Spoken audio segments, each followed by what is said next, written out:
حبيبه إن الله وملائكته يصلون على النبي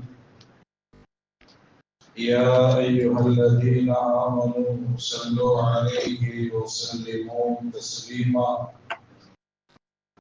اللهم صل على سيدنا وشفيعنا وحبيبنا ومولانا محمد وعلى آل سيدنا محمد وبارك وسلم عليه.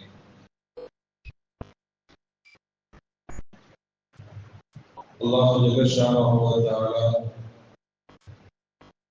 அவனுடைய மேலான கிருபையினால் நம் அனைவரையும் முஸ்லிமாக படைத்து நமது உயிரினும் மேலான கண்மணி தாஹா முஹம்மது முஸ்தபா ஸல்லல்லாஹு அலைஹி வஸல்லம் அவர்களின் சிறந்த சமுதாய மக்களாக அல்லாஹ் நம் அனைவரையும் ஆக்கியதோடு புனிதமிக்க ஜும்ஆவுடைய தொழுகையை நிறைவேற்றுவதற்காக வேண்டிய ரப்பல் ஆலமீன் நம் அனைவரையும் அவனுடைய புனித பணியில் கொண்டு சேர்ந்திருக்கிறார். அல்ஹம்துலில்லாஹ்.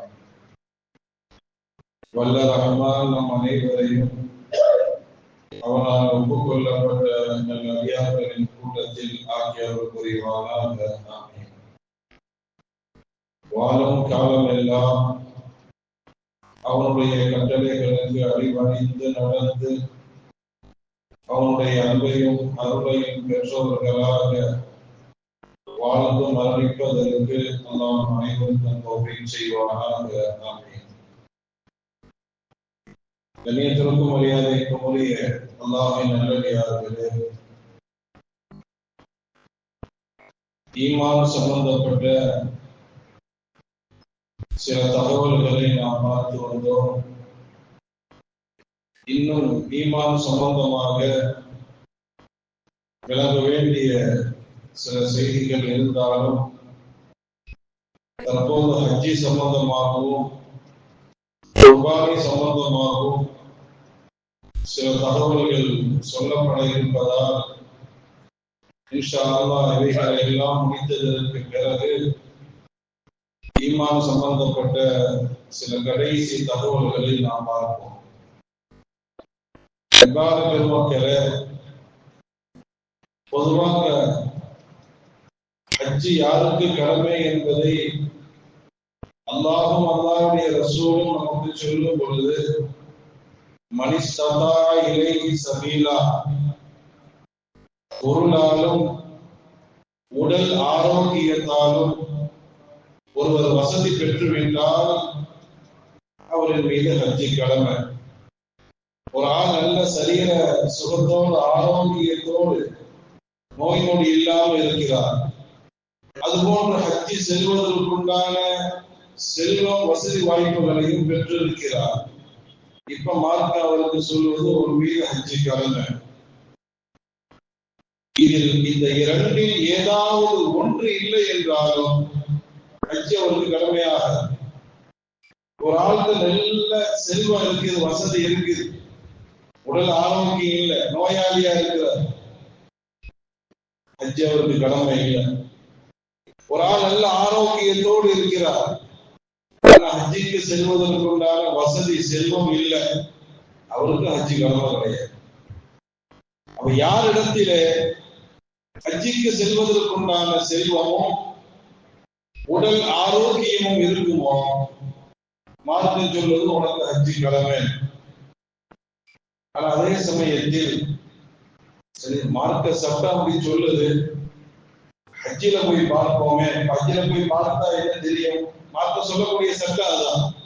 உடல் ஆரோக்கியம் இருக்கணும், செல்வ வசதி வாய்ப்புகள் இருக்கணும்.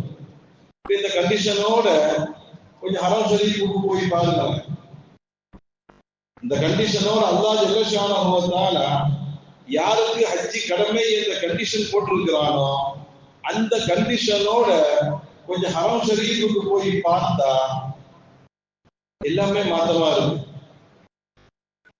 சட்டம் ஒன்று சொல்லுகிறது, ஆனா அங்க போய் பார்த்தால் சட்டத்திற்கு மாற்றமாக அங்க நடைபெற்றுக் கொண்டிருக்கிறது. என்ன அங்க போய் பார்த்தால் வசதியற்றவர்களும் வருகிறார்கள், ஆரோக்கியமற்றவர்களும் வருகிறார்கள். சட்ட பிரகாரம் யாருக்கு வசதி இருக்குதோ, யாருக்கு ஆரோக்கியம் இருக்குதோ அவங்கதான் ஹஜ்ஜில் இருக்கணும்.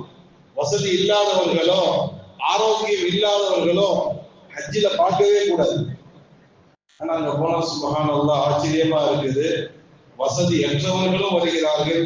இட்லி வைக்கிறவங்க, பெட்டிகளை வைக்கிறவங்க, செருப்பு தைக்கிறவங்க, ரோடு கூட்டுறவங்க, இந்த மாதிரி அடிப்படை வசதி ஹஜ்ஜிக்கல்ல அடிப்படை அன்றாட கூழ் கஞ்சிக்கு கூட கஷ்டப்படக்கூடிய மக்கள் ஹஜ்ஜில பார்க்க முடியும்.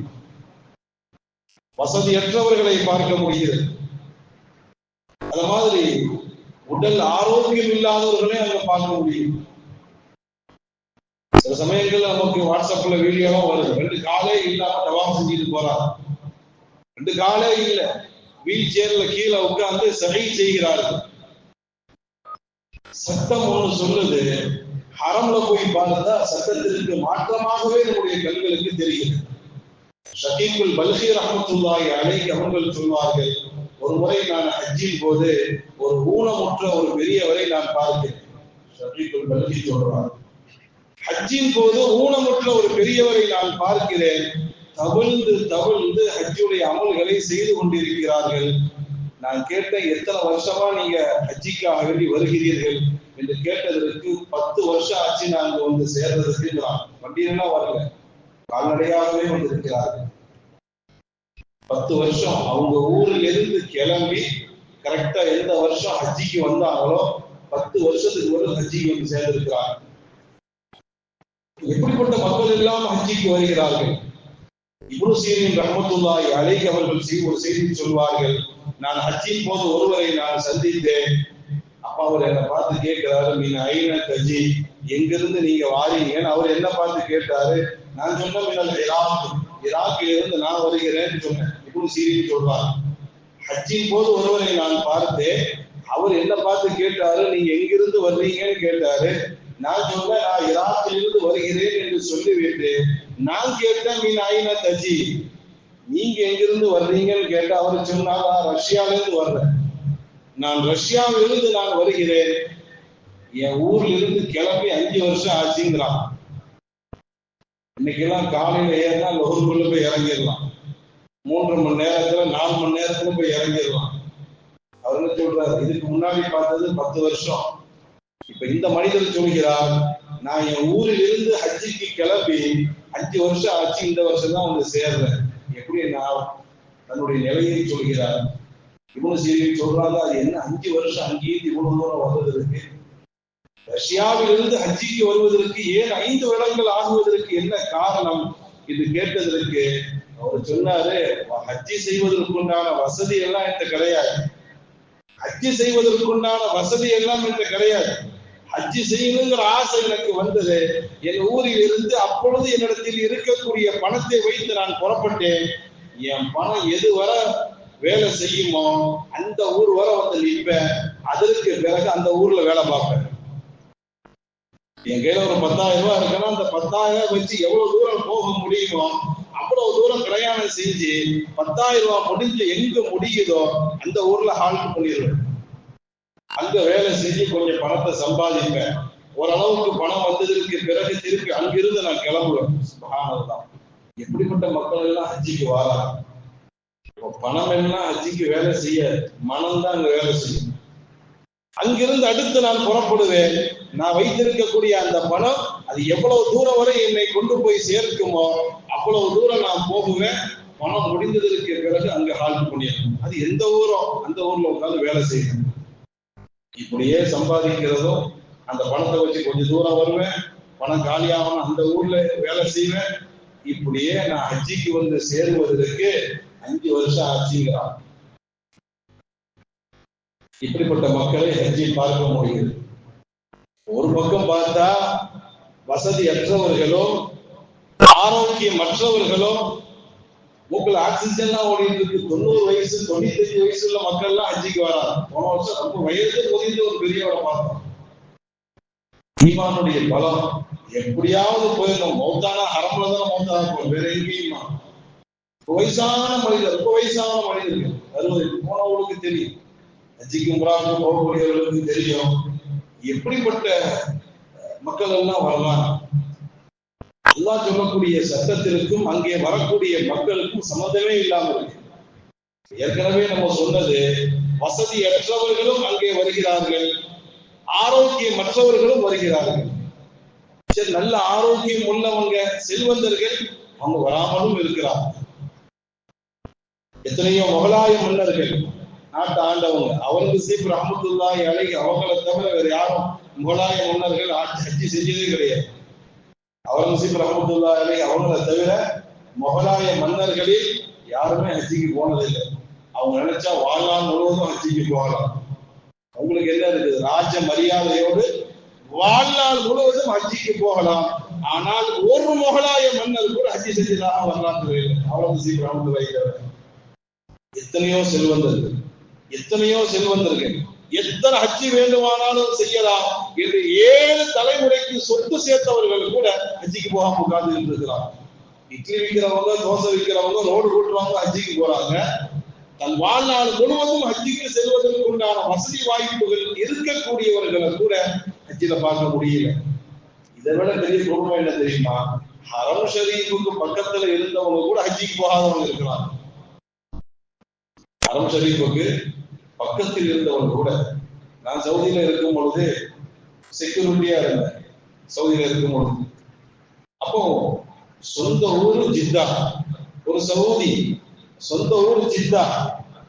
அவர்கிட்ட யதார்த்தமா பேசிக்கிட்டு இருக்கும் பொழுது, அவர்கிட்ட சும்மா பேசிக்கிட்டு இருக்கும், நான் அவர்கிட்ட கேட்டேன், இந்த சவுதி உம்ரா ஃபி ரமலான், அவர்கிட்ட கேட்டேன், ரமலான்ல உம்ரா செஞ்சா ஹஜ்ஜிக்கு சமமான ஹதீஸ்ல வருது, தஅதீலு ஹஜ்ஜா உம்ரத்துன் ஃபி ரமலான் தஅதீலு ஹஜ்ஜா.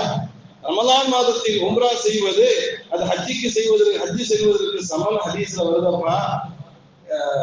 நீ எத்தனை உம்ரா செஞ்சிருப்ப? சொந்த ஊரு ஜித்தா, அதான் யோசிக்கணும். சொந்த ஊரு ஜித்தா, எத்தனை உம்ரா செஞ்சிருப்ப, எவ்வளவு பாக்கியம் பெற்றிருப்ப, எத்தனை உம்ரா பாணி செஞ்சிருப்பேன்னு அவர்கிட்ட கேட்க ஒரே வார்த்தை சொன்னா, லிஸ்ஸா மா வாஹிது மர்ரன்டா. ஒரே வார்த்தை, ஒரு தடவை கூட நான் உம்ரா செஞ்சது இல்லைங்க. ஜித்தாவை சேர்ந்த வயசு கிட்டத்தட்ட ஒரு 60க்கு மேல சொல்லக்கூடிய வார்த்தை, லிஸ்ஸா நம்ம சௌபைத்து உம்ரா வாஹிது மர்ரா. என் வாழ்நாள்ல இதுவரை நான் ஒரு உம்ரா கூட செஞ்சது கிடையாது ரமலான். கேட்டுட்டு அவ்வளவு நமக்கு ஆச்சரியம், என்னடா இது, ஜித்தால உட்கார்ந்துட்டு ஒரு உம்ரா கூட அவனால செய்ய முடியலையா? அவன்கிட்ட கேட்கிற, ஏப்பா மக்கள் எல்லாம் உலகத்திலிருந்து எல்லா பகுதியில் இருந்தும் அந்த ரமலான்ல ஹஜ்ஜுடைய பாக்கியம் கிடைக்க வேண்டும் என்பதற்காக வேண்டி வருகிறார்களே, பக்கத்துல ஜித்தால உட்கார்ந்துக்கிட்டு ஒரு உம்ரா கூட நான் இதுவரை செய்யலைங்கிறிய, ஏன்பா செய்யல? ஒரே வார்த்தை சொன்னா, ஜஹ்மா கசீராங்க, ரொம்ப நெருக்கடி ஜாஸ்தியா இருக்கு, எனக்கு அதெல்லாம் செட் ஆகாதுங்க. ஜஹ்மா கசீரா, ரொம்ப கூட்டம் ஜாஸ்தியா இருக்கும், அதனால உம்ரால ரமலான்ல நான் செய்ய மாட்டேங்கிறார். பெருமக்களே, ஹரம் ஷரீஃபுக்கு பக்கத்துல தங்கினா கூட அல்லாஹ்வுடைய தௌஃபீக் இல்லைன்னா அவரால் ஒன்றும் செய்ய முடியாது என்பதை நான் அவரை வைத்துதான் புரிந்து கொண்டேன். அன்பான பெருமக்களே, எத்தனையோ மக்களை கன்ஃபார்ம் ஆகி கேன்சல் ஆனவங்க எத்தனை பேர் இருக்கிறாங்க. நான் சொல்ல வரக்கூடியதை கொஞ்சம் நன்றாக புரிந்து கொள்ள வேண்டும். சட்டம் ஒன்று சொல்லுகிறது, ஆனால் ஹரம் ஷரீஃப் அது வேறு ஒன்றை செய்து கொண்டிருக்கிறது. சட்டத்தின் பிரகாரம் பார்த்தால் ஹரம்ல வசதி உள்ளவர்களை தவிர, ஆரோக்கியம் உள்ளவர்களை தவிர வேற யாரையும் அங்கு பார்க்க முடியாது. அதே சமயத்தில் ஹஜ்ஜுடைய காலகட்டத்தில் இங்க யாருதான் இருக்கணும்? வசதியற்றவர்கள் இருக்கணும், நோயாளிகள் இருக்க வேண்டும். ஹஜ்ஜுடைய காலகட்டத்தில் ஹரம் ஷரீஃப்ல யார் இருக்கணும்? ஹஜ்ஜில வசதி உள்ளவர்களும் ஆரோக்கியம் உள்ளவர்களும் அங்க இருக்கணும். இங்க யார் இருக்கணும்? யாரும் முடியாதவர்களும், பொருளாலும் உடல் ஆரோக்கியத்தாலும் யார் முடியாதவர்களும் அங்க இருக்கணும். அப்படியே தலைகீழ இருக்கு. செல்வந்தர்களும் ஆரோக்கியம் உள்ளவர்களும் இங்க உட்கார்ந்து இருக்கிறாங்க, ஆரோக்கியம் அற்றவர்களும் வசதி அற்றவர்களும் அங்க உட்கார்ந்து இருக்கிறாங்க. பண்பான பெருமக்களே, ஒன்றை புரிந்து கொள்ள வேண்டும். கடமையை தாண்டி, சட்டத்தை தாண்டி ஏதோ ஒண்ணு அவங்க எழுந்துகிட்டு போகுது. வசதி அற்றவர்களையும் ஆரோக்கியம் அற்றவர்களையும் சட்டத்தை தாண்டி ஏதோ ஒரு இழுத்துட்டு போது அவங்க. அதே போன்று வசதி உள்ளவர்களையும் ஆரோக்கியம் உள்ளவர்களையும் ஏதோ ஒரு காரணம் தடை செஞ்சு உட்கார வச்சிருக்கு, போக விடாம. அன்பான பெருமக்களே, ஹஜ்ஜி செல்வதற்கு எனக்கு ஆரோக்கியம் இல்லை, ஹஜ்ஜி செய்வதற்கு எந்த வசதி இல்லை, அந்த சிந்தனையை நீங்க வைக்காதீங்க. அப்படி ஒரு சிந்தனையை வைக்காதீர்கள். எனக்கு ஹஜ்ஜி செய்வதற்கு என்ன வசதி இருக்குதா, ஹஜ்ஜி செய்வதற்கு எனக்கு ஏதாவது வசதி இருக்குதா, ஆரோக்கியம் இருக்கா, அதெல்லாம் நீங்க நினைக்காதீர்கள். செல்வதற்கு நமக்கு வேண்டுமானாலும் தகுதி இல்லாமல் இருக்கலாம். செல்வதற்கு ஹஜ்ஜி செய்வதற்கு ஹஜ்ஜி செல்வதற்கு நமக்கு வேண்டுமானாலும் தகுதி இல்லாமல் இருக்கலாம். நம்மை அழைத்து செல்வதற்கு அவன் தகுதி பெற்றவனாக இருக்கிறான். போவதற்கு நமக்கு தகுதி இல்லை, அவ்வளவுதான். ஆனால் கொண்டு போவதற்கு அவனுக்கு தகுதி இருக்கு. அந்த ரப்பின் மீது நம்பிக்கை வைக்க வேண்டும். அன்பான பெருமக்களே, ஹஜ்ஜுடைய காலகட்டத்தில் சில காரியங்களை நாம் செய்ய வேண்டும். ஹஜ்ஜிக்கு நம்ம போகாட்டாலும் பரவாயில்லை, ஹஜ்ஜுக்குரிய வசதி இல்லாவிட்டாலும் பரவாயில்லை, சில காரியங்களை நாம் செய்ய வேண்டும். அதுல முதலாவது நீயத்து வைக்கணும். போகணுங்கிற நீயத்து வைக்கணும். வசதி இல்லை, ஆரோக்கியம் இல்லை, அதெல்லாம் நீ பார்க்கவே பார்க்காது. நீயத்து அல் ஹஜ்ஜுன்னு சொன்னாவே கஸ்து, அர்த்தமே அதான். ஹஜ்ஜிக்கு அர்த்தமே அல் கஸ்து, நாடுதல். முதல்ல நீ நாடு, அப்புறம் ரப்பு நாடுவான். ரெண்டு பேருடைய நாட்டமும் வேண்டும். உன்னுடைய நாட்டமும் இருக்க வேண்டும், ரப்பினுடைய நாட்டமும் இருக்க வேண்டும். அப்ப நம்ம போகவில்லை என்று சொன்னாலும், போகுவதற்குண்டான வசதியை நாம் பெறவில்லை என்றாலும், போக வேண்டும் என்ற அந்த நாட்டம் நமக்கு வர வேண்டும். ஒவ்வொரு வருடமும் ஹஜ்ஜுடைய காலம் வரும் பொழுது, ரப்பே நானும் ஹஜ்ஜிக்கு போகணும், ரப்பே நானும் ஹஜ்ஜிக்கு போகணும், நானும் ஹஜ்ஜிக்கு போகணும் என்ற நீயத் அல்லாஹ் ஜல்ல ஷானஹு வ தஆலா ஹதீஸ் ஷரீஃபிலே நாயகம் சொல்வார்கள், இன்னல்லாஹ லா யன்துரு இலா சுவரிக்கும் வலா அம்வாலிக்கும் வலாக்கின் யன்துரு இலா குலூபிக்கும் வ நிய்யாதிக்கும். அல்லாஹ்வுடைய வெளித்தோற்றத்தையோ உங்களுடைய செல்வங்களையோ அல்லாஹ் பார்க்கிறது இல்லை. அல்லாஹ்வுடைய உள்ளங்களை அறிகிறான். உங்களுடைய நீயத்துகளை அல்லாஹ் பார்க்கிறான். ரப்புல் ஆலமீனுடைய மொத்த கவனம் நம்முடைய உள்ளத்தின் மீதே இருக்கும். நீயத்து வைக்கணும். ரப்பே நான் ஹஜ்ஜிக்கு போகணும், ரப்பே நான் ஹஜ்ஜிக்கு போக வேண்டும் என்று நாம் நீயத்து வைக்க வேண்டும். ஹஜ்ஜுடைய காலங்களில் ஹஜ்ஜிக்கு நாம் போகணும். பல சம்பவங்கள் நான் சொல்லியிருக்கிறேன் உங்களுக்கு. பல சம்பவங்கள், பல நிகழ்வுகள் நான் உங்களுக்கு சென்ற வருஷம், அதுக்கு முதல் வருஷம் எல்லாம் நான் சொல்லியிருக்கிறேன். நீயத்து வைத்துக் கொண்டே இருக்க வேண்டும். ஹஜ்ஜிக்கு போகணுங்கிற நீயத்து வேணும். துவா செய்ய வேண்டும். அல்லாஹும்ம ர்ஸுக்னா ஹஜ்ஜ பைத்திக்கல் ஹரம் வ ஸியாரத சய்யிதுனா முஹம்மது முஸ்தஃபா ஸல்லல்லாஹு அலைஹி வஸல்லம். ரப்பே எங்களுக்கு ஹஜ்ஜுடைய பாக்கியத்தை கொடு, ஹஜ்ஜுடைய பாக்கியத்தை கொடு, கண்மணி நாயகத்தை ஸியாரத் செய்யக்கூடிய நசீபை கொடு. இதுக்கெல்லாம் காசு தேவையில்லையே. நீயத்து வைக்கிறதுக்கு, துவா செய்வதற்கு, அடுத்த சில செய்திகள் நான் சொல்லுவோம், அதுக்கெல்லாம் காசு தேவையில்லை, ஃப்ரீயா செய்யலாம். நீயத்து வைக்க வேண்டும். நீயத்து அழைத்து செல்லலாம், அழைத்து சென்றிருக்கிறது. அன்பான பெருமக்களை, நீயத்து வைக்க வேண்டும். அது போன்று துவா செய்ய ரப்பே உங்களுடைய புனித திரு வீட்டை பார்ப்பதற்கு நசீபா கொடு, கண்மணி நாயகத்தினுடைய ரவுதாவை ஜியாரத்து செய்வதற்கு நசீபா கொடு. துவா செய்ய வேண்டும். சுபஹான ஓதுல கூட அழகான பைத் படிப்பாங்கல்ல, ரப்பி வர்ஸுக்னா ஜியாரத்தஹு قبل قبض الروح والخروج صل يا ربي على الهادي لسبيل الحق والفرج ربي وارزقنا زيارته قبل قبض الروح والخروج. ரப்பே என் உயிர் போறதுக்கு முன்னாடி ஒரு முறையேனும் கண்மணி நாயகத்தை ஜியாரத் செய்யக்கூடிய நசீபா கொடு. துவா செய்ய வேண்டும். துவா செய்ய மனதில் நீயத்து வைக்க வேண்டும், துவா செய்ய வேண்டும். ஹஜ்ஜி சம்பந்தப்பட்ட புத்தகங்களை எடுத்து படிக்கணும். அன்பான பெருமக்கள், இதெல்லாம் கடமை இல்லாதவர்களுக்கு அல்லாஹ் ரப்பை உண்டாக்கி கொடுத்துருவான். நம்முடைய ஆர்வத்தை பொறுத்து, நம்முடைய ஆர்வத்தை பொறுத்து, நம்முடைய ஆசையை பொறுத்து, நம்முடைய நீயத்தை பொறுத்து அல்லாஹ் நமது வாழ்நாளில் இவருக்கு ஹஜ்ஜுடைய பாக்கியமே இல்லை என்று எழுதி இருந்தாலும் நம்முடைய நீயத்தின் மூலமாக அதை மாற்ற முடியும். அன்பான பெருமக்களை, ஹஜ்ஜி சம்பந்தப்பட்ட கிதாபுகளை எடுத்து படிக்க வேண்டும். ஹஜ்ஜிக்கு செல்லக்கூடியவர்கள், ஹஜ்ஜிலிருந்து வரக்கூடியவர்கள், அவர்களை எல்லாம் நாம் சந்திக்க வேண்டும். ஹஜ்ஜோடு சம்பந்தம், இந்த மாதத்தில் ஹஜ்ஜோடு சம்பந்தம் நமக்கு மன ரீதியாக இருக்கணும், உடல் ரீதியா இருக்க முடியாது. உடல் ரீதியாக ஹஜ்ஜுடைய சம்பந்தம்னா நம்ம அங்கதான் போகணும், சவுதிக்கு தான் போகணும், அதான் முடியலையே. மனோ ரீதியான தொடர்பை நாம் ஏற்படுத்திக் கொள்ள வேண்டும். நியத் வைக்கணும், துவா செய்ய வேண்டும், ஹஜ்ஜி சம்பந்தப்பட்ட கிதாபுகளை எடுத்து படிக்கணும்.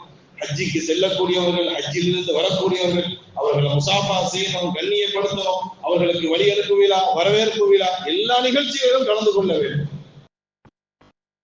அன்பான பெருமக்களே, அது போன்று ஹஜ்ஜுடைய அமல்கள் லைவ்ல போடுவாங்க, ஹஜ்ஜுடைய அமல்கள் லைவ்ல போடுவாங்க, அதை பார்க்க வேண்டும், அதை பார்க்கணும். 8 ஹாஜிகள் எங்க இருப்பாங்க, 9 எங்க இருப்பாங்க, 10 எங்க இருப்பாங்க, அதெல்லாம் நம்ம கண்ணால பார்க்கணும். நம்ம இப்படி நினைக்க கூடாது, ஹஜ்ஜி யாருக்கோ எவருக்கோ ஒரு கடமை, நமக்கு ஹஜ்ஜிக்கு என்ன சம்பந்தம் இருக்கு? நம்ம அப்படியே ஒதுங்கினா அவனும் ஒதுங்கிடுவான், நம்மளும் ஒதுங்கினா அவனும் ஒதுங்கி, ரப்பும் ஒதுங்கிடுவான். ஆனா இந்த லன்னி அபுதீபி, ரப்பு சொல்வான், என் ரப்பு என்னுடைய அடியான் என்னை எப்படி நினைக்கின்றானோ அதுக்கு தோதுவா நான் இருப்பேன்ட்டான்.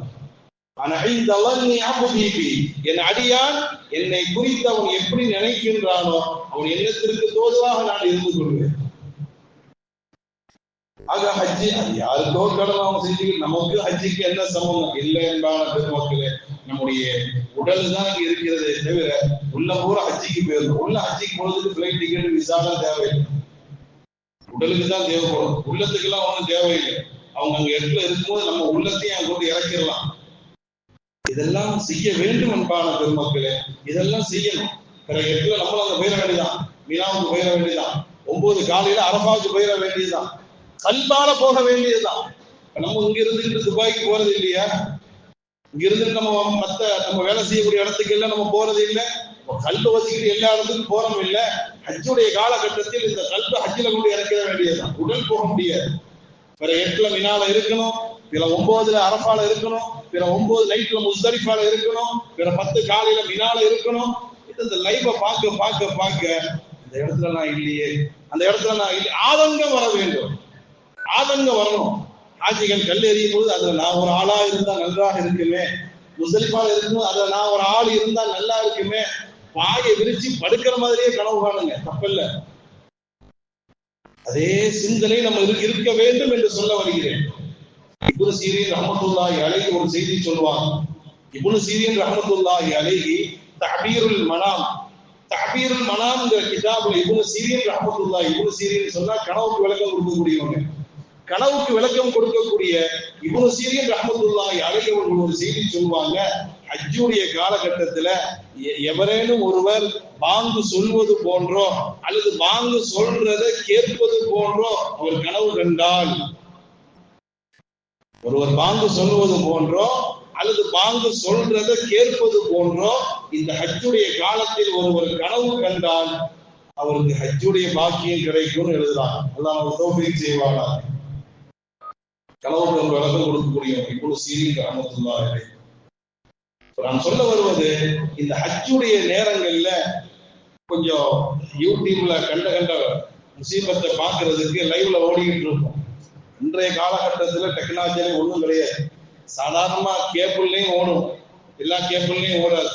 மஸ்ட் யூடியூப்ல இருக்கும். யூடியூப் இல்லாத மக்கள் யாருமே இருக்க மாட்டாங்க, நெட் இல்லாத மக்கள் யாருமே இருக்க மாட்டாங்க. லைவ் ஓடும் பொழுது அந்த லைவை பார்க்கணும். ஹஜ் இப்ப சாதாரண இப்ப ஹஜ்ஜிக்கு போயிடுவாங்க, ஹஜ்ஜுடைய அமல் ஸ்டார்ட் பிற 8 நைட்ல தான் ஸ்டார்ட் ஆகும். நமக்கு ஒரு நாள் முன்னாடி இருக்கும், பிற 7 இருக்கு, அவங்களுக்கு பிற 8 இருக்கு. 8 நைட்ல தான், பிற 8 நைட்ல தான் ஹாஜிகளுக்கு ஹஜ்ஜுடைய அமலே ஸ்டார்ட் ஆகும். பிற 8 நைட்ல கரெக்டா மினாவுக்கு போயிட வேண்டியதுதான். பிற 8, 9, 10, 11, 12 5 நாள் தான், அல்லது பிற 9, 10, 11, 12, 13, ஆக மொத்தம் ஹஜ்ஜுடைய மொத்த அமலே 5 நாள் தான். முன்னாடியே போறது நிறைய அமல் செய்ய வேண்டும் என்பதற்காக வேண்டி போறாங்க. 40 வக்து மதீனா ஷரீஃப்ல தொழுக வேண்டும் என்பதற்காக வேண்டி போறாங்க. பட் ஹஜ்ஜுடைய அமல மொத்தமே 5 நாள் தான். துல்ஹஜ் பிற 8லயே நம்ம பார்க்க ஆரம்பிச்சிடலாம், இப்பவும் பார்க்கலாம், தப்பு இல்லை. நான் சொல்ல வருவது மனோரீதியான ஒரு தொடர்பை நமக்கும் ஹஜ்ஜிக்கும் ஏற்படுத்த வேண்டும் என்று சொல்ல வருகிறேன். அதை பார்த்துக்கிட்டே இருக்கோம். இதனால இருக்காங்களா, நானும் இருந்தா நல்லா இருந்திருக்குமே. வேற 9 அரஃபால இருக்காங்களா, அல்லாஹ்வே அரஃபால இருக்கு நசீப் இல்லையே, நான் அரஃபால இருந்தா எவ்வளவு நல்லா இருந்திருக்குமே அப்படின்னு நினைங்க. அரஃபால நீங்க இருக்கிற மாதிரியே ஃபீல் பண்ணிக்கீங்க. என்ன காசா கொடுக்கணும், அரஃபால நானும் நிக்கிறேன்னு நினைச்சுக்கீங்களேன், தப்பல்ல. நல்ல விஷயம் நினைப்பது தப்பல்ல, அல்லாஹ் அதற்குரிய கூலி கொடுப்பான். இந்த ஒரு செய்தி சொல்லுவாங்க. ஸல்லல்லாஹு அலைஹி வஸல்லம் அவர்கள் ஹிரா குகையில ஜிப்ரீல் அலைஹிஸ்ஸலாம் பார்ப்பாங்க. நான் என்ன சொல்ல வரேன், நல்ல நியத்து வைக்கலாம், அது நடக்குது நடக்கல ரெண்டாவது. ஸல்லல்லாஹு அலைஹி வஸல்லம் அவர்கள் முதலில் ஜிப்ரீல் அலைஹிஸ்ஸலாம் அவர்களை ஹிரா குகையில பார்ப்பாங்க. அசல் தோற்றத்துல பார்த்த உடனே ரசூலுல்லாஹ்வுக்கு நடுக்கம் வந்துடும். ஏன்னா ஜிப்ரீல் சாதாரண வந்திருந்தா பரவாயில்லை, என்னைக்குமே சாதாரண தோற்றத்துல வரக்கூடிய ஜிப்ரீல் அன்னைக்கு 600 ரெக்கையோட வந்து நின்றா எப்படி இருக்கும்? 600 ரெக்கையோட வந்து நின்றா ஸல்லல்லாஹு அலைஹி வஸல்லம் அவர்கள் கைகால நடுங்கி குளிர் ஜுரம் மாதிரி வந்து நேரா கதீஜா அம்மையாட்ட போய் சம்மீலூனி கதீஜா, எனக்கு கொஞ்சம் போர்வையை போத்து எனக்கு எதமோ ஆயிடுச்சு. நீண்ட ஹதீஸ். அப்ப கதீஜா அம்மையார் அவர்கள் அவருடைய சின்னத்தாவினுடைய மகன் வரக்கத் இப்னு நௌஃபல்ங்கிறவங்க ஒரு பெரியவங்க, முந்தைய காலகட்டத்தினுடைய வேதத்தை படித்தவர்கள்.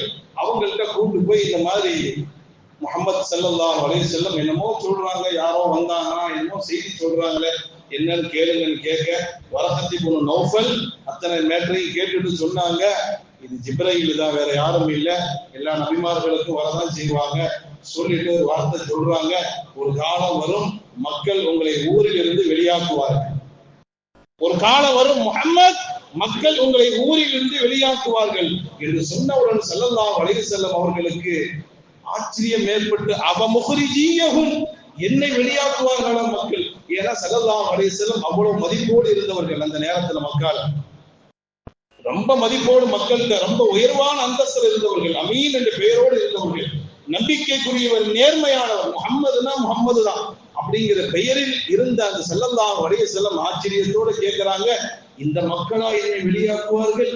அவமுஹ்ரிஜியஹும், இந்த மக்கள் என்னை வெளியாக்குவார்களா என்று கேட்டதற்கு வரக்கத் இப்னு நௌஃபல் சொன்னாங்க, இது உங்களுக்கு மட்டும் இல்ல, உங்களுக்கு முன்னாடி வந்த எல்லா நபிக்கும் இதே கதை தான்.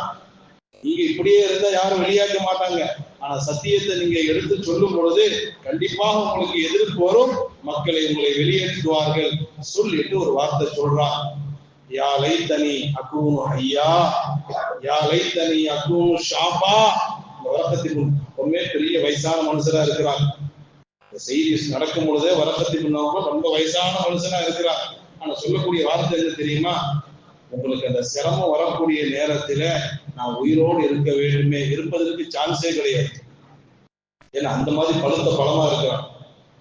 உங்களுக்கு அந்த சிரமங்கள் வரும் பொழுது, மக்கள் ஊரில் இருந்து உங்களை வெளியாக்கும் பொழுது நான் உயிரோடு இருக்க வேண்டுமே, நான் உறுதி வாய்ந்த ஒரு வாலிபனா, அதுல நடக்கிற காரியமா? ஷாப்பன் கவியன், உறுதி வாய்ந்த ஒரு வாலிபனாக, அதெல்லாம் பாசிபிளாக சரி, உயிரோடு இருப்பாங்கன்னு கூட ஏத்துக்கலாம். வயசான மனுஷன் வாலிபனா மாற முடியுமா? அந்த வார்த்தையை சொல்றான். அன்பான பெருமக்களே, அது நடைமுறைக்கு சாத்தியம் இல்லாவிட்டாலும் நியத்து நல்ல நியத்தா இருக்கு. ஆனா ஹதீஸ்ல வருது, அதுக்கு முன்னாடியே வஃபாத் ஆயிட்டாங்கன்னு வருது. அன்பான பெருமக்களே, அல்லாஹ் ஜல்ல ஷானஹு வ தஆலா அவர்களுக்கு சுவனத்தை நசீபாக்கலாம்னு வருது. கதீஜா அம்மையார் அவர்கள் ஒரு முறை கேட்கிறாங்க, யா ரசூலல்லாஹ், உங்களுக்காக வேண்டி எவ்வளவோ உங்க மேல நல்ல எண்ணம் வச்சிருக்கிறாங்க, ஆனா நீங்க நபின்னு தங்களை வெளிப்படுத்துவதற்கு முன்னாடி வஃபாத் ஆயிட்டாங்களே, என்னுடைய நிலைமை என்ன என்று கேட்டதற்கு ஹுவ ஃபில் ஜன்னah, சொர்க்கத்தில் இருக்கிறார். வரக்கத் இப்னு நௌஃபல் சொர்க்கத்தில் இருப்பதை நான் பார்க்கிறேன். அன்பான பெருமக்களே, நம்ம சொல்ல வர செய்தி, நல்ல காரியம் நடக்குதோ இல்லையோ நியத்து வைக்க வேண்டும். அரஃபாக்கு நம்ம போகாட்டம், இந்த பாடி தான் போகாது, கல்பை கொண்டு இறக்கிற வேண்டியதான். அரஃபால முஸ்தலிஃபால கொண்டு இறக்கிற வேண்டியதான், மினால கொண்டு இறக்கிற வேண்டியதான், ஹரம் ஷரீஃப்ல கொண்டு இறக்கிற வேண்டியதான். ரசூலுல்லாஹ்வுடைய ரௌதா ஷரீஃபை பார்க்கும் பொழுது நான் அங்க நிக்கிறேன்னு நியத்து வைக்க வேண்டியதுதான். அன்பான பெருமக்களே, ஒரு விஷயத்தை புரிந்து கொள்ள வேண்டும். இப்படி எல்லாம் நம்ம நியத்து வைக்கிறோம், போகணும்னு ஆசைப்படுறோம், நடக்குமா நடக்காதா அப்படின்னா அல்லாஹ்வுடைய தௌஃபீக். நடந்தா அல்ஹம்துலில்லாஹ், இல்லைன்னா நிய்யத்து வைத்ததற்காக வேண்டி அல்லாஹ் நன்மை எழுதுவான். நிய்யத்துல் முஃமினி கைரும் மின் அமலி. அதனால வீண் போகாது. நிய்யத்து வைத்ததின் பிரகாரம் நம்ம போயிட்டோம், அல்ஹம்துலில்லாஹ். போகவில்லை என்றால் செகண்ட் ஆப்ஷன் என்ன தெரியுமா? செகண்ட் ஆப்ஷன், நம்ம நிய்யத்து வச்சிருக்கிறோம், போகணும்னு ஆசைப்படுறோம், அல்லாஹ் நினைச்ச மாதிரி கொண்டு போயிட்டா அல்ஹம்துலில்லாஹ் வெற்றி. சரி, போக முடியல, பரவாயில்லை, நிய்யத்திற்குண்டான கூலியை கொடுப்பான். அது மட்டுமல்ல அன்பான பெருமக்களே, நாம் நிய்யத்து வைத்ததனுடைய பரக்கத்து அல்லாஹ் நம்ம சந்ததிகளுக்கு அல்லாஹ் நசீபாக்குவான். நிய்யத்து வீணாக எத்தனையோ வரலாறுகளை பார்க்கிறோம். பிள்ளைங்க சொல்லுவாங்க, எங்க அத்தா அம்மா வாழ ஹஜ்ஜிக்கு போகணும்னு ஆசைப்பட்டாங்க, வாழ அவங்களுக்கு அந்த ஆசை இருந்துச்சு, ஆனா கடைசியில் அவங்க போக முடியாம போயிடுச்சு. அவங்க துவா மகனுக்கு பழிச்சிருக்கு. யாருடைய நிய்யத்தையும் அல்லாஹ் வீணாக்க மாட்டான், யாருடைய துஆவையும் அல்லாஹ் வீணாக்க மாட்டான். நாம் ஹஜ்ஜி செய்ய வேண்டும் என்று நிய்யத்து வைக்கிறோம். ஒன்னு அல்லாஹ் தௌஃபீக் செஞ்சா நமக்கு கொடுப்பான், இல்லைன்னா நம்ம பிள்ளைங்களுக்கு கொடுப்பான். அன்பான பெருமக்களே, ஹஜ்ஜிக்கு செல்வதற்கு முன்னாடி நம்ம நிய்யத்து வைக்க வேண்டும். இதை நம்ம செய்ய வேண்டிய முதல் வேலை. ஹஜ்ஜிக்கு நம்ம போனாலும் போகாவிட்டாலும் நம்ம செய்ய வேண்டிய முதல் வேலை நிய்யத்து வைக்கணும், துஆ செய்ய வேண்டும், ஹஜ்ஜி சம்பந்தப்பட்ட கிதாபுகளை படிக்கணும், ஹஜ்ஜிக்கு போறவங்க வர்றவங்களை முசாஃபா செய்யணும், ஹஜ்ஜி லைவா நம்ம பார்த்துக்கிட்டே இருக்கணும். இனி அடுத்து என்ன செய்ய வேண்டும் என்பதை இன்ஷா அல்லாஹ் வரக்கூடிய வாரத்தில் நாம் பேசுவோம்.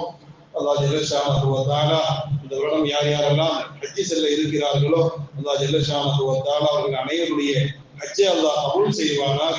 யார் யாரெல்லாம் ஹஜ்ஜி செய்ய முடியாமல் இருக்கிறார்களோ அல்லாஹ் ஜல்ல ஷானஹு வ தஆலா வரக்கூடிய வருடங்களில் அவர்களுக்கும் ஹஜ்ஜி செய்யக்கூடிய நசீபை தந்தருள் புரிவானாக. குறிப்பாக இங்கு இருக்கக்கூடிய அத்துணை மக்களுக்கும் ஹஜ் உம்ராவுடைய நசீபை தந்தருள் புரிவானாக. வாஹிரு தஅவானா அல்ஹம்துலில்லாஹி ரப்பில் ஆலமீன்.